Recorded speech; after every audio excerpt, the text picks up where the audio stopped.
ini untuk penyampaian atau diseminasi dari guru penggerak, yaitu Ibu Made Widniani.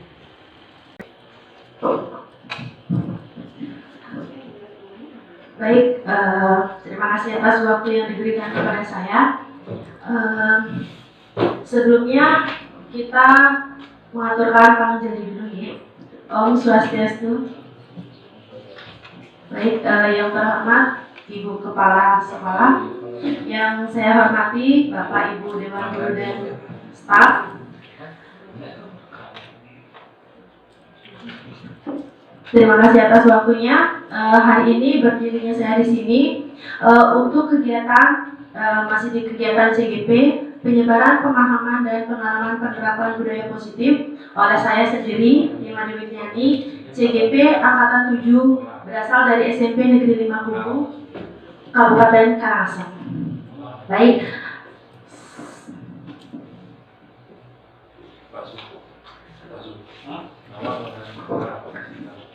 Izinkan saya untuk mengucapkan selamat datang Bapak Ibu guru hebat.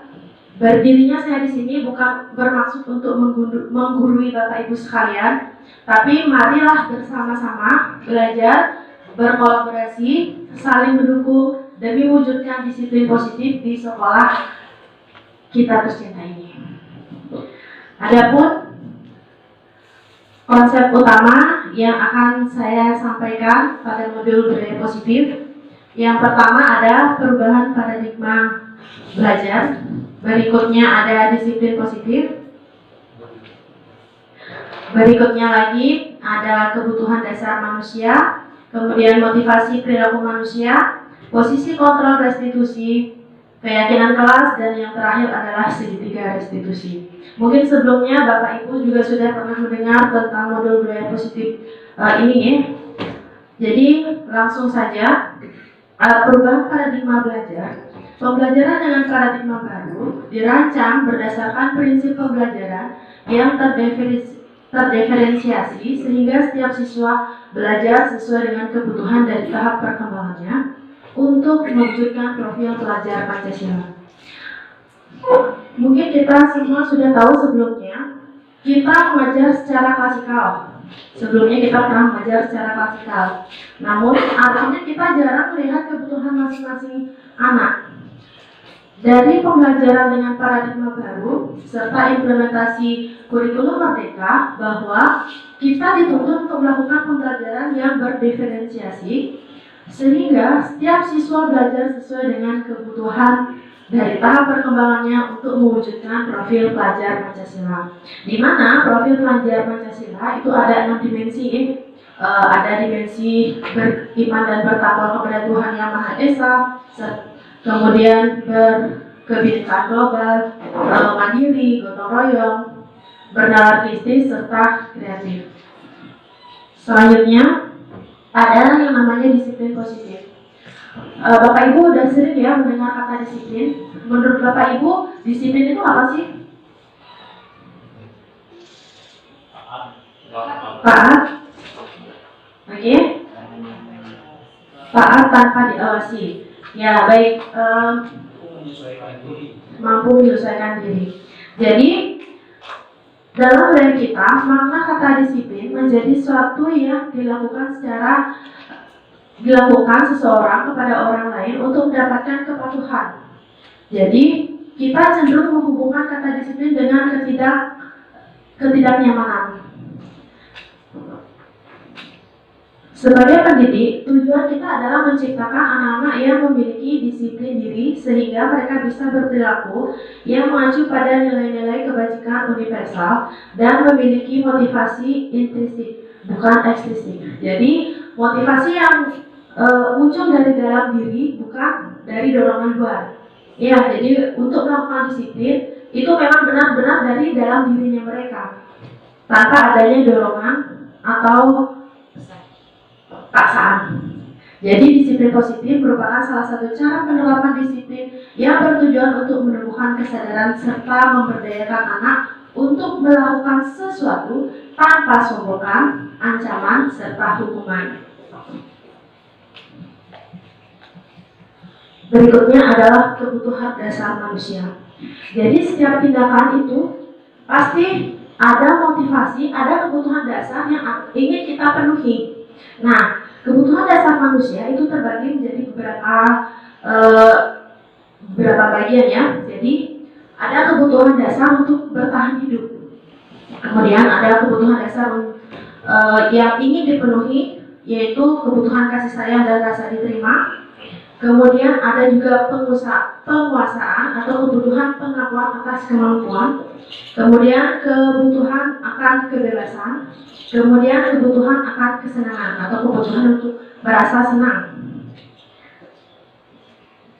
Jadi bertahan hidup. Jadi kebutuhan akan bertahan hidup. Jadi kebutuhan bertahan hidup adalah kebutuhan yang bersifat fisiologis. Untuk bertahan hidup, misalnya kebutuhan akan kesehatan, rumah, makanan. Jadi kebutuhan biologis sebagai bagian dari proses reproduksi juga termasuk kebutuhan untuk bertahan hidup. Berikutnya adalah kebutuhan akan kasih sayang dan rasa diterima. Jadi kebutuhan ini dan 3 kebutuhan berikutnya merupakan kebutuhan psikologis. Kebutuhan untuk disayangi dan diterima meliputi kebutuhan akan hubungan dan koneksi sosial, kebutuhan untuk memberi dan menerima kasih sayang, dan kebutuhan untuk merasa menjadi bagian dari suatu kelompok. Kebutuhan ini juga meliputi keinginan untuk tetap terhubung dengan orang lain, seperti teman, keluarga, pasangan, teman kerja, binatang peliharaan, dan kelompok di mana mereka tergabung. Kemudian berikutnya adalah kebutuhan tentang penguasaan. Jadi kebutuhan pengakuan atas kemampuan. Kebutuhan ini berhubungan dengan kekuatan untuk mencapai sesuatu. Menjadi kompeten, menjadi terampil, diakui atas prestasi dan keterampilan kita, didengar dan memiliki rasa harga diri. Kebutuhan ini meliputi keinginan untuk dianggap berharga, bisa membuat perbedaan, bisa membuat pencapaian kompeten, diakui dan dihormati. Misalkan ada seorang anak ingin belajar menyetir, kalau misalkan ditanya, kenapa kamu ingin belajar menyetir?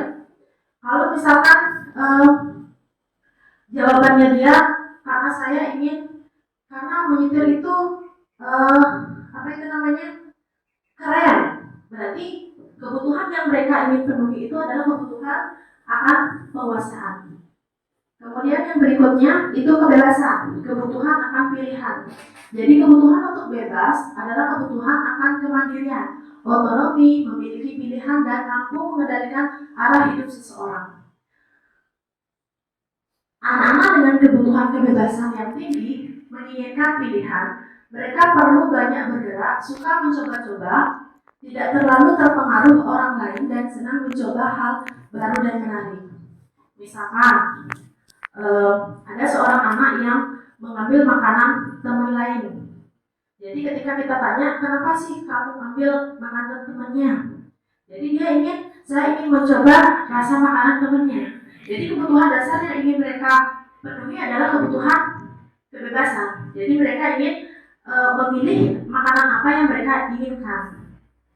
Kemudian yang terakhir adalah kebutuhan akan kesenangan. Jadi kebutuhan untuk merasa senang. Kebutuhan akan kesenangan adalah kebutuhan untuk mencari kesenangan, bermain dan tertawa. Sama seperti kasus yang kemarin, seorang anak mengambil ember temannya kemudian dipakai mainan. Tujuannya apa? Karena pas setelah ditanya tujuannya, dia jawab karena asik aja melihat temannya itu mukanya membelas atau gimana. Jadi itu kebutuhan yang ingin dipenuhi adalah kebutuhan akan kesenangan. Kemudian berikutnya adalah motivasi perilaku manusia. Jadi motivasi merupakan dorongan yang timbul pada diri seseorang secara sadar atau tidak sadar untuk melakukan suatu tindakan dengan tujuan tertentu. Jadi ada 3 motivasi perilaku manusia. Yang pertama, ada motivasi menghindari ketidaknyamanan dan hukuman. Jadi ini adalah tingkat terendah dari motivasi perilaku manusia. Jadi biasanya orang yang motivasi perilakunya untuk menghindari hukuman atau ketidaknyamanan akan bertanya, apa yang akan terjadi apabila saya tidak melakukannya? Sebenarnya mereka sedang menghindari permasalahan yang mungkin muncul dan berpengaruh pada mereka secara fisik, psikologis maupun tidak terpenuhi kebutuhannya mereka bila mereka tidak melakukan tindakan tersebut. Motivasi ini bersifat eksternal. Jadi artinya misalkan ada PR kita memberikan PR kepada seorang siswa. Siswa itu mengerjakan PR hanya karena mereka tidak mau dihukum. Takut gurunya takut disuruh berdiri di kelas dan sebagainya. Jadi motivasi dia itu adalah karena menghindari hukuman. Yang berikutnya motivasi untuk mendapatkan penghargaan atau imbalan dari orang lain. Jadi satu tingkat di atas motivasi yang pertama. Di sini orang berperilaku untuk mendapatkan imbalan atau penghargaan dari orang lain. Orang dengan motivasi ini akan bertanya, apa yang akan saya dapatkan apabila saya melakukannya? Mereka melakukan sebuah tindakan untuk mendapatkan pujian dari orang lain yang menurut mereka penting dan mereka letakkan dalam dunia berkualitas mereka. Mereka juga melakukan sesuatu untuk mendapatkan hadiah, pengakuan, atau imbalan. Motivasi ini bersifat eksternal. Jadi misalnya seorang siswa yang mau membuat PR itu karena ingin tampil ke depan. Jadi setelah tampil dicatat sama gurunya. Berarti motivasi yang mereka yang mendasari mereka untuk melakukan mengerjakan PR adalah untuk mendapatkan penghargaan atau imbalan dari orang lain. Kemudian yang terakhir dan yang berusaha kita tanamkan pada murid adalah motivasi untuk menghargai nilai-nilai kebajikan diri sendiri. Orang dengan motivasi ini akan bertanya, akan menjadi orang seperti apa bila saya melakukannya? Mereka melakukan sesuatu karena nilai-nilai yang mereka yakini dan hargai, dan mereka melakukannya karena mereka ingin menjadi orang yang melakukan nilai-nilai yang mereka yakini tersebut. Ini adalah motivasi yang akan membuat seseorang memiliki disiplin positif. Karena motivasi berperilakunya bersifat internal bukan eksternal. Jadi sama, misalkan seorang siswa mau mengerjakan PR-nya itu bukan karena takut dihukum, bukan karena ingin mendapat nilai yang bagus, tapi karena memang ilmu itu memang akan dia terapkan di kehidupan nyata. Berarti itu adalah motivasi yang memang dia ingin menghargai nilai-nilai kebajikan diri sendiri. Seperti itu. Kemudian Berikutnya konsep nilai disiplin dengan identitas gagal. Kenapa konsep disiplin dengan identitas gagal? Karena adanya hukuman. Jadi hukuman itu bersifat menyakiti. Hukuman bersifat menyakiti dan membuat tidak nyaman. Murid jadi merasa takut, kemudian memaksa, murid menyembunyikan kesalahan. Selanjutnya murid juga menjadi rendah diri kalau kita memberikan hukuman. Kemudian konsep disiplin dengan identitas gagal juga dengan penghargaan. Jadi kenapa penghargaan itu dikatakan disiplin dengan identitas gagal? Karena tidak efektif.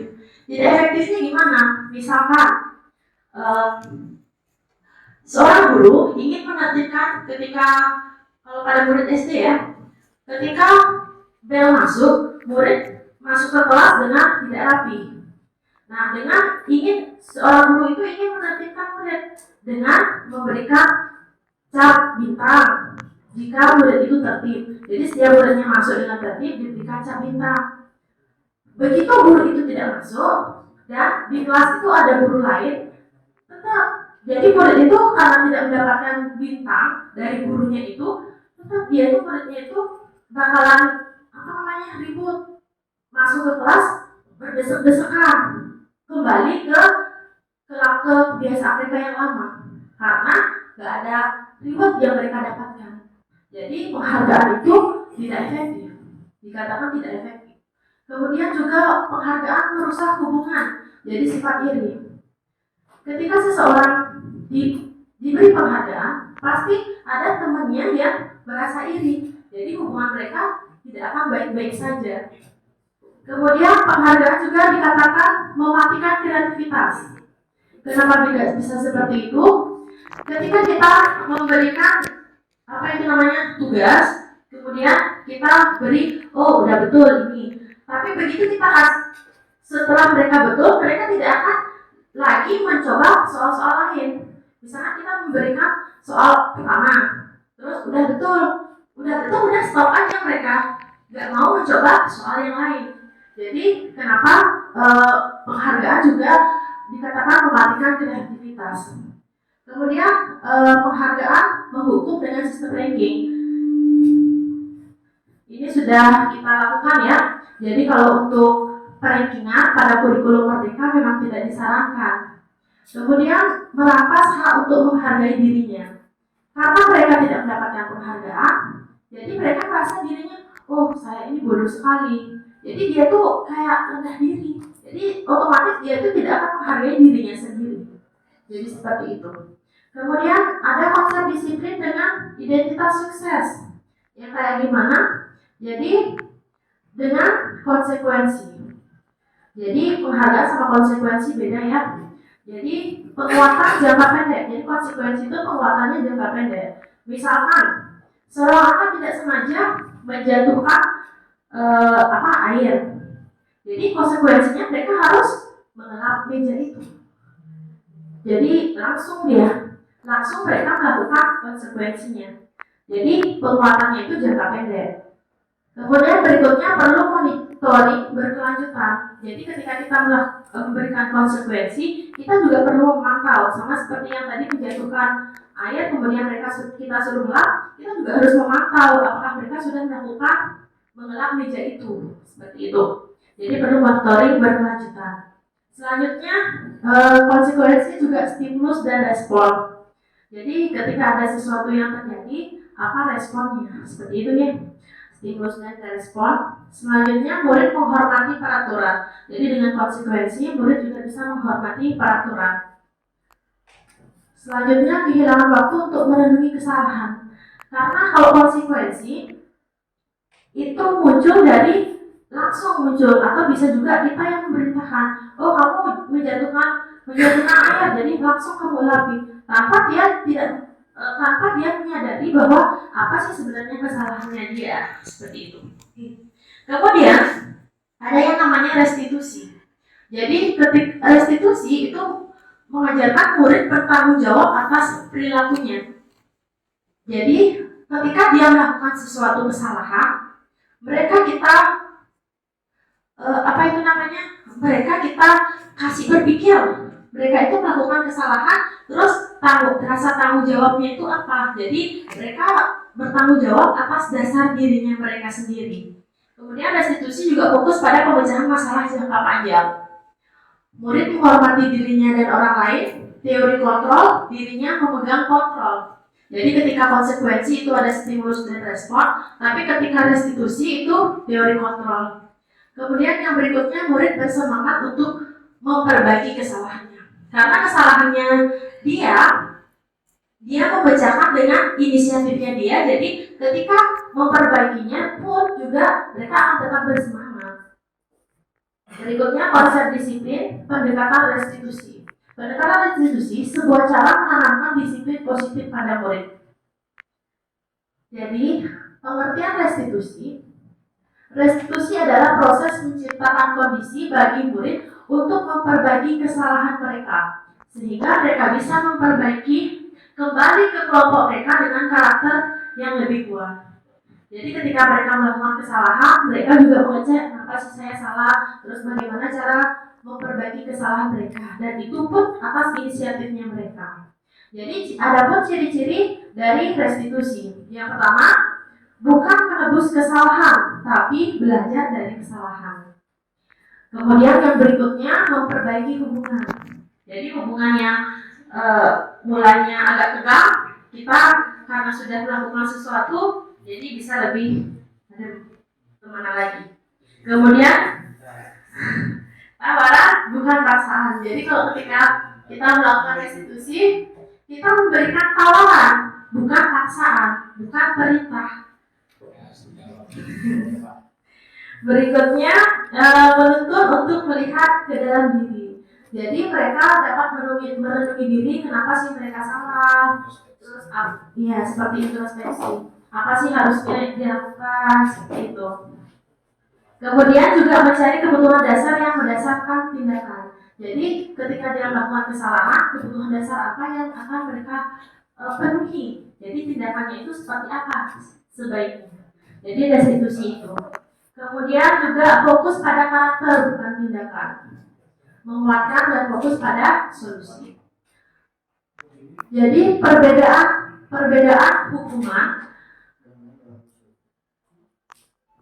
hukuman sama restitusi. Jadi misalkan contoh kasus, siswa sering tidak mengerjakan PR. Jadi kalau pada hukuman, guru menghukum siswa tersebut hormat bendera selama 10 menit. Itu termasuk hukuman. Hukuman itu biasanya respon langsung dari gurunya tanpa adanya kesepakatan apa yang akan terjadi. Dan itu pun kalau tidak membuat PR itu tidak ada hubungannya dengan pembelajaran. Jadi itu termasuk menghukum. Beda halnya ketika pelajaran, misalkan kita terlambat disuruh keliling lapangan, terlambat masuk ke sekolah ya, kita disuruh keliling lapangan, tapi itu termasuk hukuman. Tapi ketika pelajaran PJOK, si anak ini terlambat, mereka disuruh keliling lapangan 1 kali, itu termasuk konsekuensi. Bedakan antara konsekuensi dan hukuman. Ya, kalau hukuman itu tidak ada hubungan dengan pelanggaran itu. Tapi kalau konsekuensi, karena dia terlambat dalam pelajaran PJOK, jadi disuruh keliling lapangan 1 kali itu termasuk konsekuensi. Jadi ketika hukuman, guru marah dan murid menjadi takut. Kemudian kalau konsekuensi, jadi ketika siswa tidak mengerjakan PR, konsekuensinya guru memberikan atau menyuruh siswanya untuk mengerjakan PR saat jam istirahat atau dikerjakan PR-nya 3 kali lipat. Itu termasuk konsekuensi karena masih berhubungan dengan pembelajaran. Dan sikap guru itu tegas, siswa menghormati peraturan. Karena ketika konsekuensi, kita sama murid sudah melakukan semacam kesepakatan. Kemudian bedanya dengan restitusi. Kalau pada restitusi, guru menanyakan keyakinan kelas atau keyakinan diri serta membantu siswa menyelesaikan masalah. Misalkan, siswa sering tidak mengerjakan PR. Jadi guru menanya, kenapa kamu tidak mengerjakan PR? Misalkan karena begadang main HP. Jadi bukan solusi untuk mengerjakan PR itu, tapi kenapa kamu begadang? Terus solusinya gimana? Jadi ya jangan nonton HP terlalu lama seperti itu. Itu termasuk restitusi. Ketika restitusi, guru terbuka dan siswa menghormati dirinya dan orang lain. Berikutnya 5 posisi kontrol restitusi. Jadi 5 posisi kontrol restitusi itu ada yang pertama yang namanya penghukum ya. Jadi hukuman fisik maupun verbal. Orang-orang yang menjalankan posisi penghukum senantiasa mengatakan bahwa sekolah memerlukan sistem atau alat yang dapat lebih menekan murid-murid lebih dalam lagi. Jadi itu posisi penghukum dan diharapkan kita sebagai guru tidak mengambil posisi penghukum ini. Kalau bisa dan harus bisa, jangan sebagai penghukum. Kemudian posisi yang kedua itu adalah sebagai pembuat rasa bersalah. Jadi pada posisi ini biasanya guru akan bersuara lebih lembut. Misalkan dalam berpakaian mereka tidak lengkap. Jadi kenapa kamu tidak lengkap? Ibu harus ngomong. Ibu sebagai wali pasti akan dimarahi oleh kepala sekolah karena kamu. Jadi siswa secara tidak langsung akan merasa dirinya itu bersalah. Jadi itu posisi kontrol sebagai pembuat rasa bersalah. Berikutnya sebagai teman. Jadi guru pada posisi ini tidak akan menyakiti murid, namun akan tetap berupaya mengontrol murid melalui persuasi. Jadi misalkan seorang murid tidak lengkap memakai atribut sekolah. Kalau sebagai posisi teman, pasti pasti guru itu yang akan menyelesaikan masalahnya dia. Oke, baik, hari ini kamu misalkan dia datang tanpa atribut kita. Oke, guru sebagai teman akan, oke, hari ini kamu boleh tidak memakai pita, tapi besok jangan diulangi lagi. Jadi guru sama murid itu ya seperti teman dia. Kemudian posisi kontrol yang berikutnya adalah sebagai pemantau. Pemantau berarti mengawasi pada saat kita mengawasi. Kita bertanggung jawab atas perilaku orang-orang yang kita awasi. Jadi misalkan dia melakukan kesalahan, ada buktinya. Kamu salah, ini buktinya. Jadi kamu harus seperti ini. Itu sebagai pemantau. Kemudian posisi yang terakhir dan diharapkan kita seperti itu adalah posisi sebagai manajer. Jadi sebagai manajer adalah posisi di mana guru membuat sesuatu bersama dengan murid. Jadi mempersilahkan murid mempertanggungjawabkan bukan perilakunya, mendukung murid agar dapat menemukan solusi atas permasalahannya. Dan pada restitusi juga posisi kita adalah sebagai manajer. Berikutnya contoh penerapan 5 posisi kontrol. Jadi kasus siswa tidak memakai atribut lengkap saat upacara bendera. Jika sebagai penghukum, pasti seorang guru akan mengatakan patuhi aturan sekolah lalu berdiri depan barisan. Itu posisi sebagai penghukum. Tapi ketika dia posisi kontrol yang dia ambil adalah sebagai pembuat rasa bersalah, pasti si guru akan berkata, berapa kali ibu harus memberitahu kamu, bu guru kecewa sama kamu. Jadi ketika bu guru bilang bu guru kecewa sama kamu, secara tidak langsung murid akan merasa bersalah pada dirinya sendiri karena membuat si guru kecewa. Nah, ini posisi kontrol membuat rasa bersalah. Berikutnya, kalau posisi kontrol sebagai teman, si guru akan berkata, ayolah yang tertib, biar bu guru bangga, kali ini tidak apa-apa kamu salah. Artinya guru dan murid itu posisinya ya sebagai teman. Jadi tidak apa-apa kamu salah. Itu kata-katanya. Berikutnya posisi sebagai pemantau. Kamu sudah melanggar apa peraturan dan konsekuensinya. Jadi sebagai pemantau ketika siswa tidak memakai atribut lengkap, si guru pasti berkata, kamu sudah melanggar apa peraturan sekolah, terus apa konsekuensinya. Jadi siswa juga sudah tahu apa konsekuensi dari perbuatan yang mereka lakukan. Pelanggaran yang mereka lakukan, siswa secara tidak langsung sudah tahu. Itu sebagai posisi kontrol sebagai pemantau. Berikutnya posisi kontrol sebagai manajer. Jadi ketika sebagai manajer, guru akan berkata, apakah kamu tahu kesalahanmu? Kira-kira apa yang akan kamu lakukan untuk memperbaiki kesalahan ini? Jadi untuk memperbaiki dikembalikan lagi kepada siswa apa yang akan mereka lakukan. Berikutnya keyakinan kelas. Mengapa keyakinan kelas? Mengapa bukan peraturan kelas? Jadi yang pertama, mengapa kita memiliki peraturan tentang penggunaan helm ketika mengendarai kendaraan roda 2 atau motor? Pertanyaan pemati yang kedua, mengapa kita memiliki peraturan penggunaan masker dan mencuci tangan setiap saat? Nah, nilai-nilai keselamatan, jadi yang pertama itu kenapa kita memakai helm itu adalah nilai-nilai keselamatan yang akan kita terapkan, atau nilai-nilai keselamatan atau kesehatan inilah yang kita sebut sebagai suatu keyakinan. Jadi nilai-nilai kebajikan universal yang disepakati secara tersirat dan tersurat, lepas dari latar belakang, suku, negara, bahasa maupun agama. Jadi keyakinan itu memang sudah melekat pada diri kita dan kebiasaan kita. Selanjutnya, kegiatan membuat keyakinan kelas. Jadi kemarin saya sudah mempraktekkan sedikit tentang membuat keyakinan kelas pada kelas 7A. Berikut dokumentasinya. Jadi ketika berdiskusi tentang peraturan, kemudian tentang merumuskan peraturan menjadi keyakinan, dan menempel keyakinan kelas.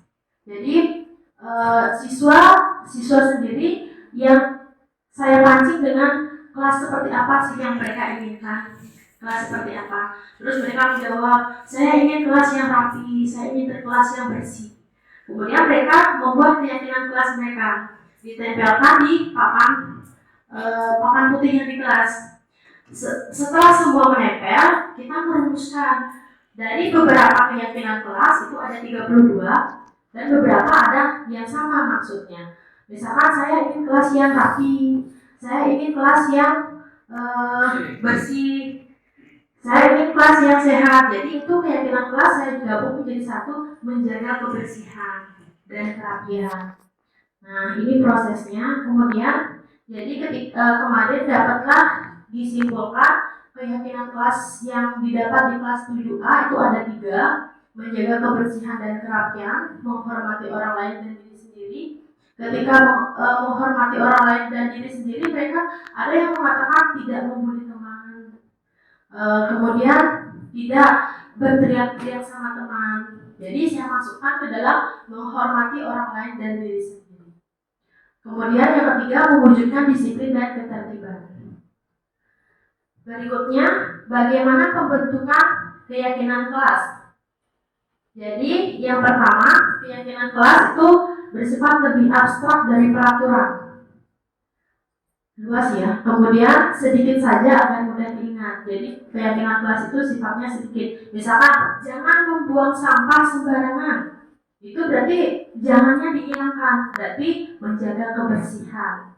Seperti itu untuk keyakinan kelas. Kemudian keyakinan kelas juga berupa pernyataan universal, jadi luas dia.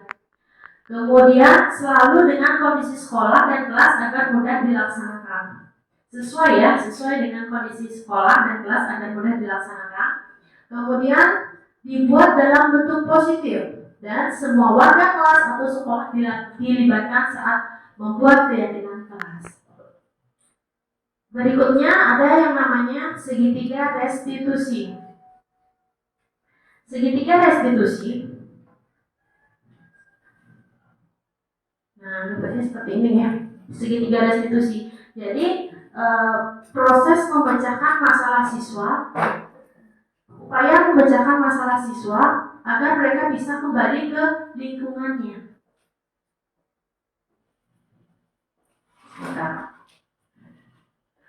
Untuk langkah-langkah segitiga restitusi, yang pertama itu menstabilkan identitas. Kita semua akan melakukan hal terbaik yang kita lakukan. Kemudian yang kedua itu ada validasi tindakan yang salah. Semua perilaku pasti ada alasannya. Kemudian yang ketiga itu menanyakan keyakinan kita semua memiliki motivasi internal. Jadi contoh segitiga restitusi kemarin dapat saya praktekkan seperti ini. Oh sayang suaranya. Minta speakernya.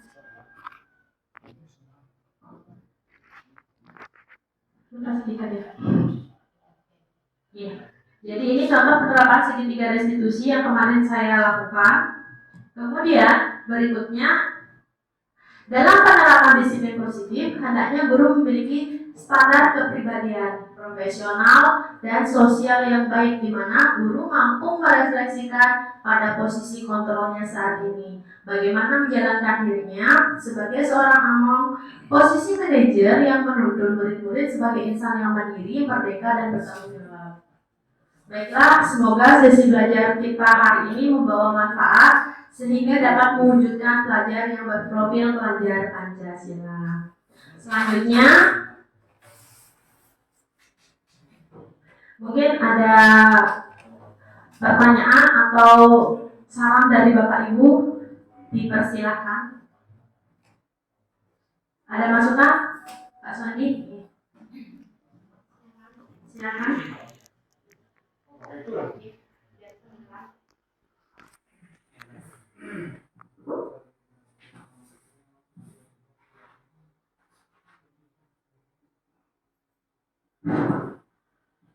Terima kasih atas pemaparan apa yang disampaikan oleh Ibu tadi tentang membudayakan disiplin. Nah, beberapa hal yang sudah diinformasikan tadi, saya sedikit menyimak permasalahan yang sudah dipaparkan. Nah, di sini saya hanya sebatas ingin tahu, karena tadi beberapa materi yang terkait dalam hal budaya disiplin positif disampaikan, salah satunya Bapak Ibu tadi menyampaikan tentang kebebasan. Jadi bicara kebebasan, watak atau perilaku manusia jadi dilandasi dengan watak atau perilaku bebas. Sama dengan suatu negara, kenapa sampai ada hukum, ada peraturan, ada perundang-undangan yang disepakati? Ya karena salah satunya mengungkap perilaku manusia yang memiliki pikiran bebas, berperilaku bebas.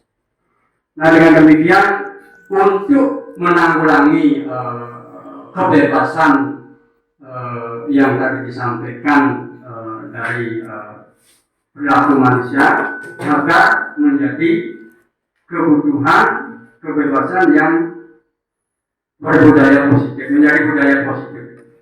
Nah, dengan demikian langkah-langkah nyata apa yang mungkin kita akan bisa gerakan atau gerakan pada anak, sehingga kebebasan yang dimaksud itu bisa kita arahkan secara ke hal yang positif, sehingga menjadi budaya positif. Itu yang satu. Kemudian yang kedua bicara tentang, tadi ada materi yang disebutkan di sana tentang hukuman. Tentang hukuman dipaparkan tadi bahwa bagaimana kita hendaknya menghindari hukuman itu sesuai dengan apa yang sudah dipaparkan tadi, bahwa hukuman itu menyakitkan, hukuman itu tidak menyenangkan, dan lain sebagainya. Nah, padahal yang namanya hukuman tidak bisa lepas dalam proses pendidikan di sekolah, khusus untuk pendidikan di sekolah. Termasuk dalam proses pengajaran, jadi tidak bisa lepas. Jadi mungkin Bapak Ibu guru setiap hari, setiap jam kadang-kadang akan menemukan hal-hal yang sampai akan mengeluarkan hukuman, padahal kita kalau bisa kita hindari. Hukuman yang dimaksud di sini bagaimana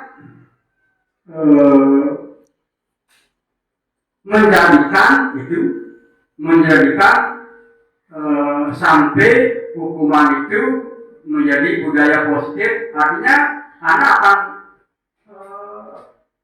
dengan lapang dada bisa menerima hal-hal yang kita lakukan, terutama sebagai seorang pendidik, agar betul-betul anak tidak lagi merasa seperti tadi kriteria itu, menakutkan, menyakitkan, dan segala macam itu. Nah, langkah-langkah apa yang kita lakukan? Hanya itu. Yang terakhir, mohon maaf, yaitu kemudian langkah-langkah nyata. Mohon maaf ini ya. Langkah-langkah nyata yang bisa juga dilakukan dalam membudayakan budaya positif. Nah, itu dalam keseharian. Terima kasih.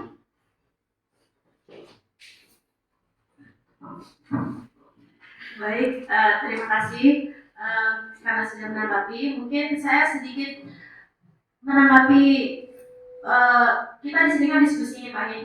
Jadi mungkin kita sedikit diskusi. Jadi untuk hal yang pertama yang Bapak katakan itu bagaimana kebebasan bisa menjadi kebudayaan positif, disiplin, membudayakan disiplin positif. Jadi mungkin dengan kita melakukan segitiga restitusi. Jadi ketika siswa melakukan pelanggaran karena mereka ingin memenuhi kebutuhan akan kebebasannya mereka, kita mungkin mencoba untuk mendekati mencoba untuk mendekati si anak. Kita tanyakan, kita lakukan langkah-langkah segitiga restitusi. Jadi kita tanyakan apa keyakinan kelas yang sudah kalian sepakati. Kemudian kita tanyakan kenapa kalian melakukan seperti ini, apa alasannya. Jadi mungkin dari segitiga restitusi kita bisa melakukan pemecahan masalah apa yang mereka sebenarnya alami, seperti itu. Mungkin seperti itu, atau mungkin ada yang ingin menanggapi, silakan. Silakan Pak Rizky. Baik, terima kasih. Mungkin sedikit membantu sih. Intinya kuncinya yang pertama itu Pak, untuk menghindari hukuman. Dikatakan ketika ada dasar hukuman itu kan ada apa tadi disampaikan? Konsekuensi. Di mana konsekuensi timbul itu berdasarkan atas kesepakatan antara kita dengan siswa. Jadi kita buat kesepakatan dulu di awal dengan siswa. Nah, apabila kesepakatan yang sudah kita sepakati itu dilanggar berulang-ulang, lalu ke segitiga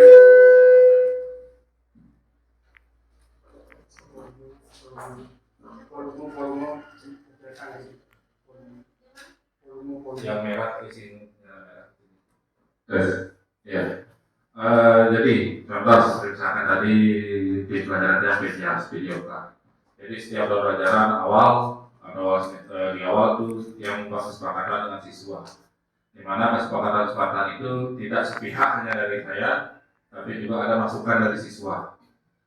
Salah satu contoh misalkan datang pagi, siswa yang minta di sini kita sepakat di sini datang sebelum jam 7.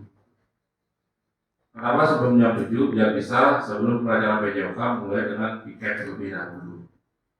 Nah, sekarang kalau seandainya ada yang tidak datang jam 7, apa yang kita sepakati, apa yang akan dilakukan oleh siswa tersebut? Ada kesepakatan.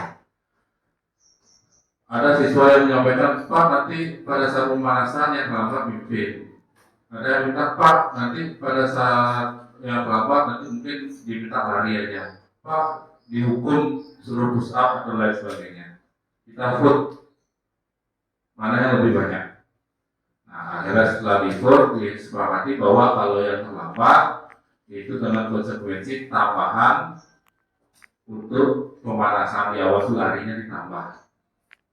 Jadi seharusnya teman-temannya lari 3 kali ditambah lagi 1 kali atau lagi 2 kali.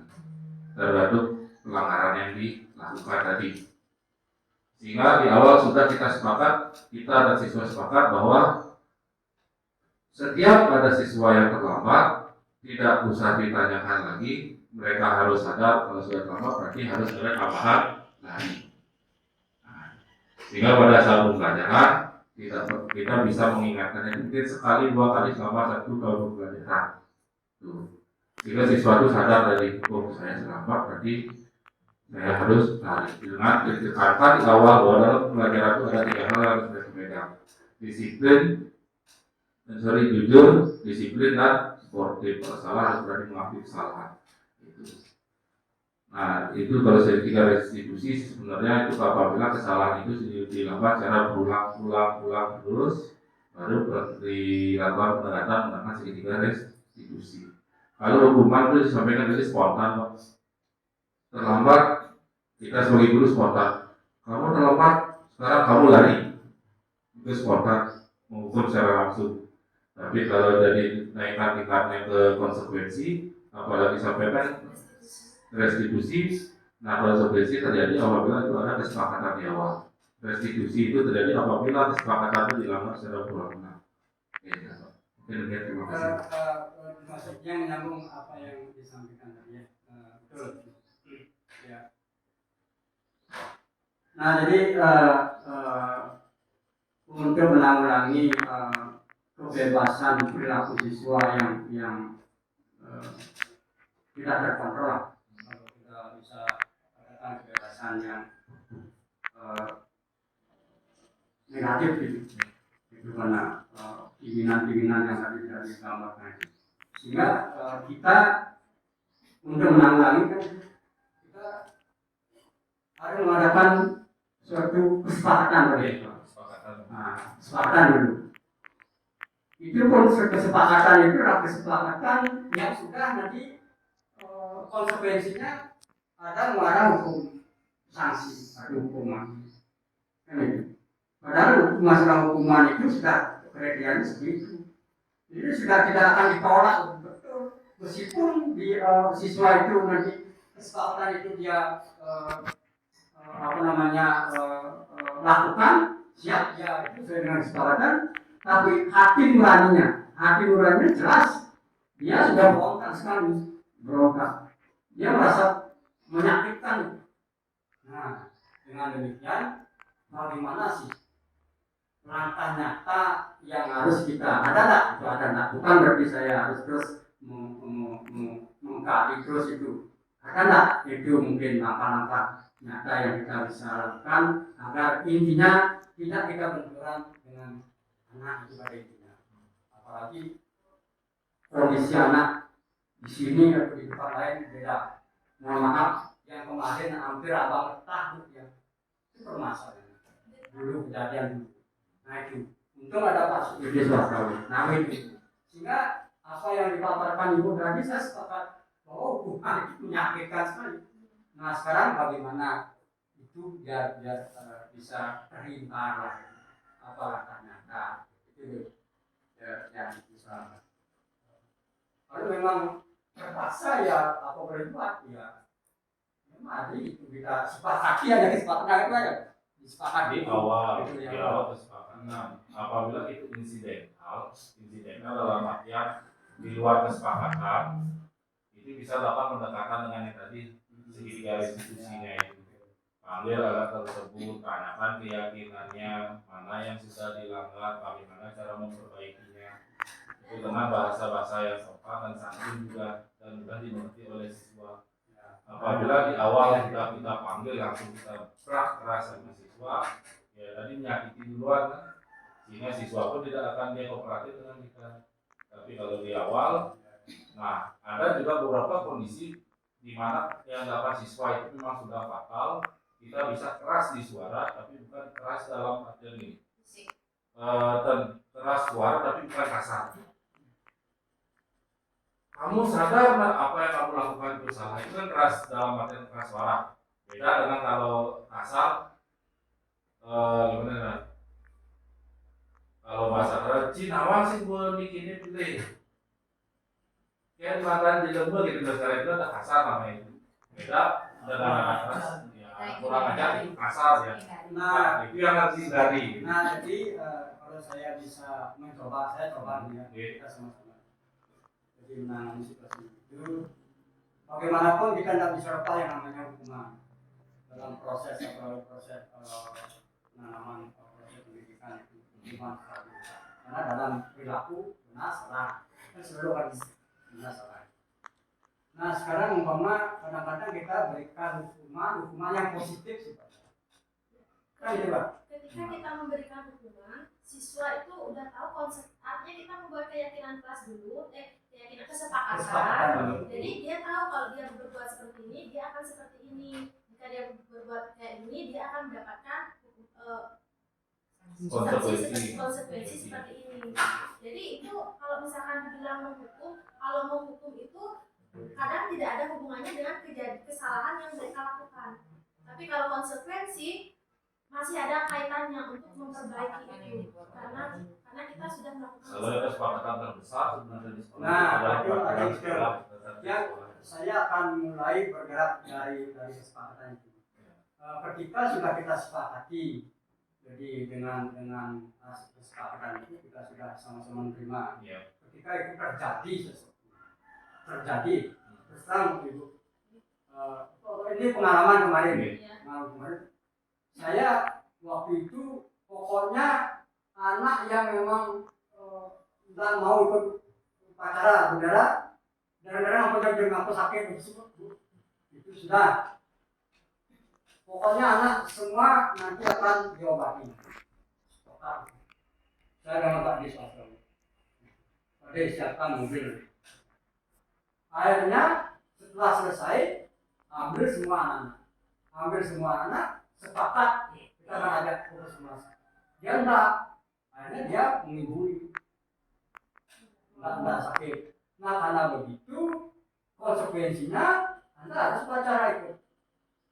Nah dilakukanlah upacara, salah lakukan sendiri. lakukan upacara bendera. Itulah akhirnya saya dilaporkan di rumahnya. Saya hampir dilakukan pisau. Jadi konsepnya Nah, begitu kondisinya. Nah, di awal siapa kemudian yang akhirnya kesepakatan, kan saya sudah punya pegangan ini, kesepakatan ini, kan juga seperti kondisinya.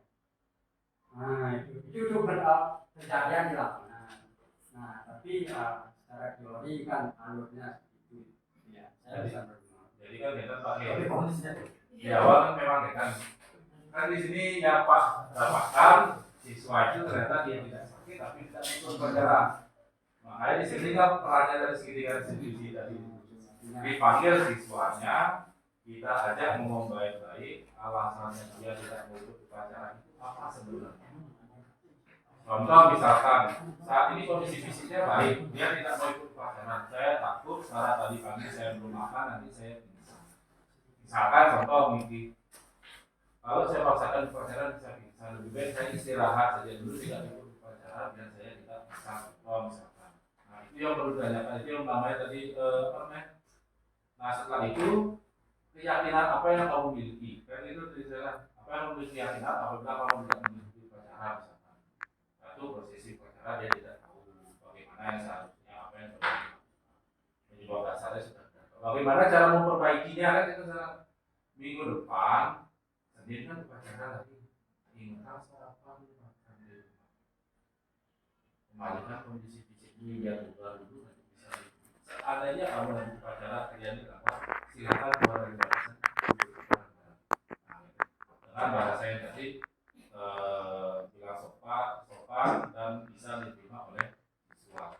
Apabila di awal sudah dari keras kasar kepada siswa tersebut, siswa tersebut sengaja ikut upacara dengan terpaksa, dia tidak ke siswa.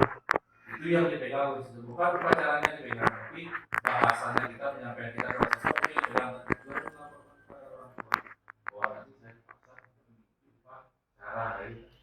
Bahasanya dia tidak bahasanya dia tidak tahu siswa. Tapi kalau kita melakukannya dengan tadi dengan pengembalian identitas siswa itu, menanyakan keyakinannya dengan bahasa yang tadi keras boleh tapi dengan kasar itu akan lebih mudah diterima oleh siswa. Jadi dia bisa menerima.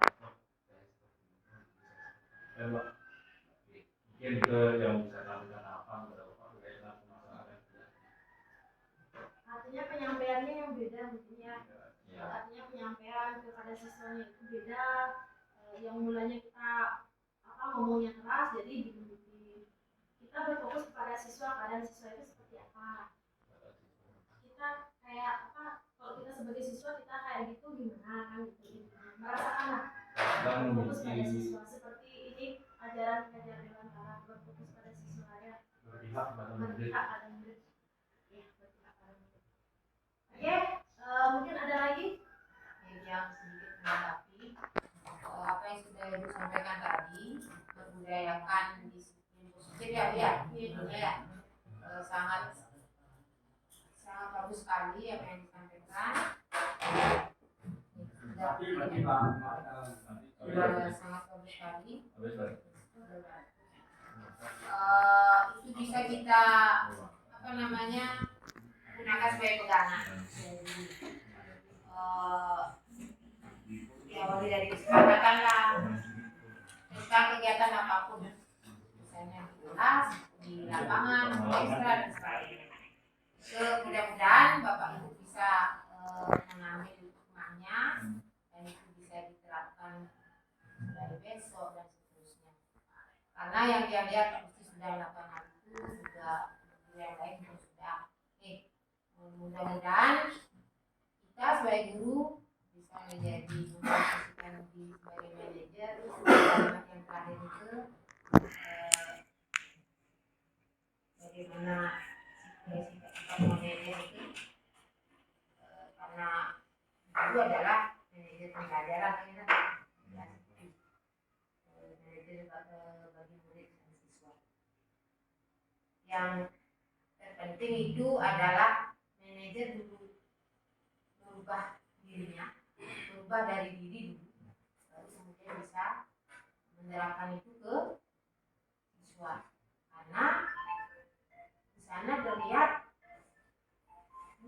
sebagai diteladani nanti. Misalnya menerapkan disiplin seperti apa nanti gurunya yang dilihat merawat, pasti mereka juga akan ya. Oke, kita belajar dulu kalau begini konsekuensinya seperti apa. Ya, buat pendekatan yang sederhana dulu. Semakin hari meningkat, mudah-mudahan sesuai dengan memahami. Oke, terima kasih sekali lagi Bu. Sebenarnya banyak sekali yang ingin kita diskusikan dari materi ini dan sangat bagus. Mudah-mudahan di kegiatan PMM yang Pak persiapan lancar, mana waktunya sangat singkat sekarang.